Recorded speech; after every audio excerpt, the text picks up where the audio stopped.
watching romantic movies has become quite a ritual for me these days. Especially the fantasy romantic movies I love. So this video is a review of Winter's Tale. It's a fantasy romantic movie and it was a lovely movie. Now, why did I watch this movie?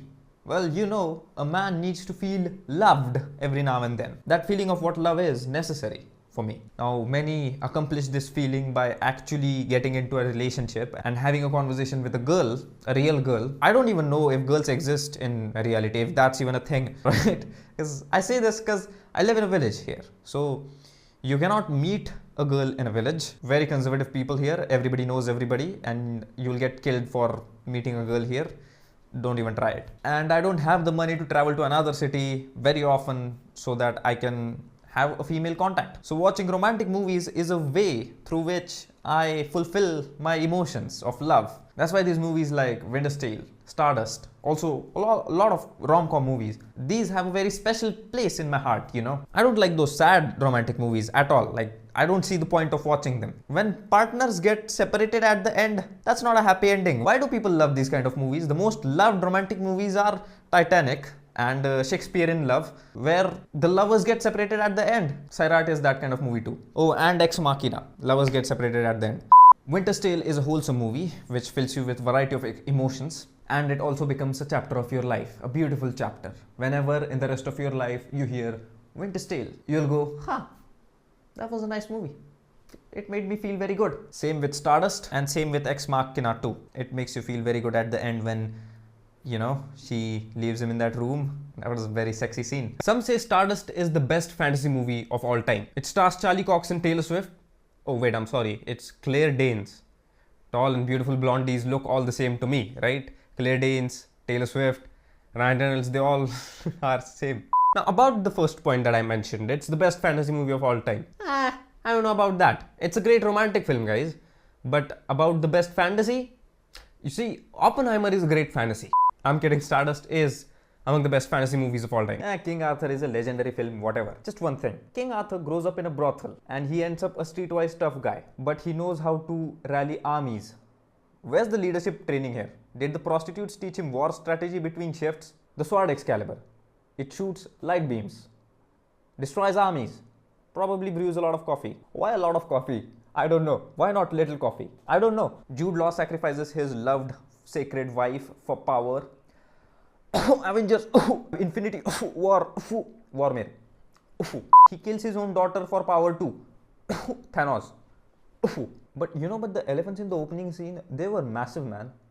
They were so massive that I thought that they might have born as a result of a one-night stand between a mammoth and a skyscraper. The name of the movie shouldn't have been King Arthur, the Legend of the Sword, but it should have been King Arthur, from pimped sheets to royal seats. Anyways, I have shared a lot on the movie, but I love Guy Ritchie and I love epic fantasy movies. Just beautiful and legendary movies, and King Arthur is one of them.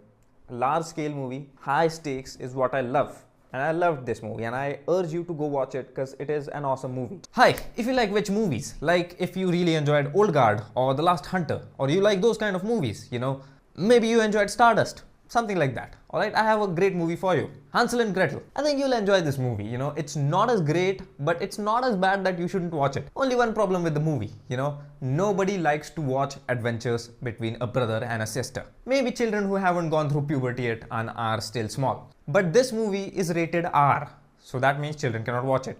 So I don't get it. For which audience is this movie really made? Like it just doesn't make sense. No grown-ass person would like to watch an adventure between a brother and a sister and the brotherly and sisterly love in between them. Besides this fact, Gemma Arterton is beautiful. She is the only reason that I could complete through the movie, watch it all. It was her face, it was her body, it was everything. She's just a goddess. But having said all of that, me, I have watched like almost 1,000 movies now, and this movie for me is a bad piece of shit movie. I've watched much better shit. But for laymen like you, you don't know nothing about movies, you will enjoy this movie. Jeremy Renner is the main lead in this one.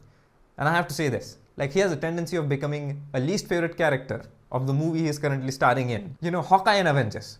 Who loved that dude? Nobody did. His role in Arrival, his role in Hansel and Gretel. Dude, come on. Get a main lead job somewhere that counts. Dude managed to be my least favorite character in a series that is literally named after his character. You know, I liked Haley Steinfeld more than Jeremy Renner.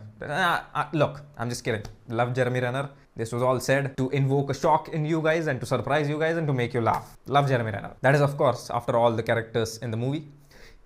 Hansel and Gretel. It's a good witch movie. Give it a watch. In Planet of the Apes movie franchise, apes take over the world because they develop an intellect and they're superior than human beings. I think that this might happen on our planet too, because our Elon Musk has implanted a chip in monkey about 3 years ago, and if that monkey manages to get out of the Tesla prison, we're doomed, guys. Well, I watched the Kingdom of the Planet of the Apes movie. It's the 4th movie, and let me tell you, it's bullshit movie. Because the depth of the screenplay and, wait a second. I don't need to explain myself. It's a bullshit movie. You don't need to explain why bullshit is bullshit. You can see it, it stings, and then you know that it's bullshit. You don't have to go and put your 2 fingers in it, lick it to know if it's bullshit. It's bullshit. Having said that, the first 3 movies are some of the best movies on the planet. Love the Planet of the Apes franchise, hate the Kingdom of the Planet of the Apes.